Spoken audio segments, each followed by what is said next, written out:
নির্বাচনে আসার আগ পর্যন্ত হাজী মকসুদ আলী সাহেবের ছেলে ফুলের মতন পবিত্র ছিলেন। যেই নির্বাচনে আমি আসছি আমার আর দোষের শেষ নাই। ওই মক্কার ঘটনা দিয়ে আমি মুখ ভরা আশা নিয়ে আমি বড় আনন্দ এবং গর্ববোধ করি। আমি কইছি আমি যদি নির্বাচিত হই যা আইব আমার উপজেলা পরিষদের অফিসের সামনে টাঙ্গাই দিলিম। এখন টাঙ্গাই দিলে গুমর পাশ হইবনি। আমাদের অগ্রযাত্রা আমাদের গতিবিধি লক্ষ্য করে আমাদের সামনে বাধার প্রাচীর দেওয়া হচ্ছে। সেই বাধার প্রাচীরকে অতিক্রম করতে হবে আমাদের ধৈর্যের মোকাবিলা দিয়ে। আমরা সর্বোচ্চ ধৈর্য প্রয়োগ করতে হবে।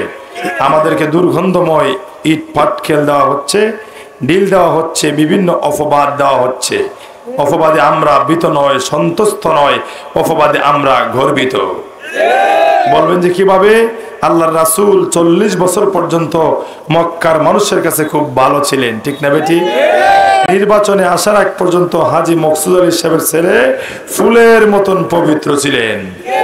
যেই নির্বাচনে আমি আসছি আমার আর দোষের শেষ নাই। ওই মক্কার ঘটনা দিয়ে আমি মুখ ভরা আশা নিয়ে আমি বড় আনন্দ এবং গর্ববোধ করি। আপনারা আফসোসের বিষয়, এখন বিরোধ কেন, কি জন্য জানেননি?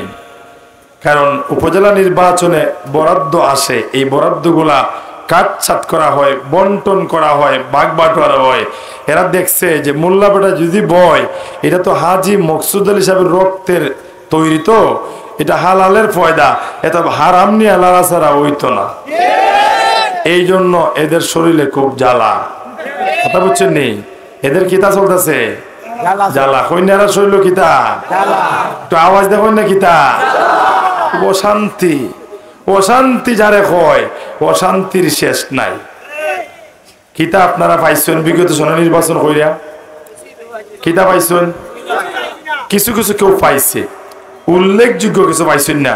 এটা পর্দার আড়ালে ভাগ-বাটোয়ারা হইছে। আমি কইছি আমি যদি নির্বাচিত হই যা আইব আমার উপজেলা পরিষদের অফিসের সামনে টাঙ্গাই দিলিম। এখন টাঙ্গাই দিলে গুমর পাশ হইবনি। আচ্ছা দিলাম, এটা বাদ দিলাম। আমি কইছি নির্বাচনী ইশতেহার তো আমাদের নাই, জায়গায় জায়গায় বলছি যে আমি যদি নির্বাচিত হই 5 বছরে 5 কোটি টাকা ব্যক্তিগত তহবিল থেকে উপজেলায় খরচ করবো ইনশাআল্লাহ। এতে প্রতি ওয়ার্ডে কয় টাকা পড়ে? 7-8 লাখ টাকা পড়ে। 8 লাখ টাকা মসজিদ, মাদ্রাসা, রাস্তা, কালভার্টের উন্নয়ন হইবনি। এক মসজিদে 50,000 দিলে এই মহল্লার 50 জন মানুষকে দেওয়া হবে কিনা? খুশির সংবাদ হইল আজকে ডিসি মহোদয় সহ বাহুবলে মিটিং আছে। তাই না কইছেন আপনারা বুট বেচা কিনা না কইরা কত মানুষ আছে পানি পায় না, তারা একটা টিবল দিলে তার আর্তনাদ মানা হইব। এই ভদ্র মহিলাকে আমি ধন্যবাদ জানাই, মুবারকবাদ জানাই। উনি বলছে কত মসজিদে খাটিয়া নাই, খাটিয়া কিনা দেন, মানুষের উপকার হবে। মসজিদ, মাদ্রাসায় টাকা দেওয়ার লেগিয়া আজকে এই ডিসি মহোদয় হইয়া গেছে। এতে আপনারা খুশি না বেজার?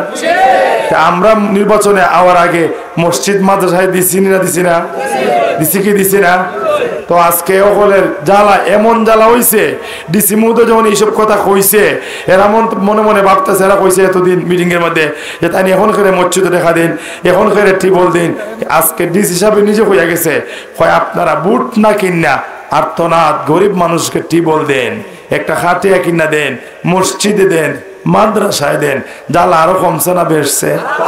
আমি সর্বনাশ, আজকে যে মলম লাগাই গেছে উনি, এই মলমে 5 দিন যাইব গিয়া।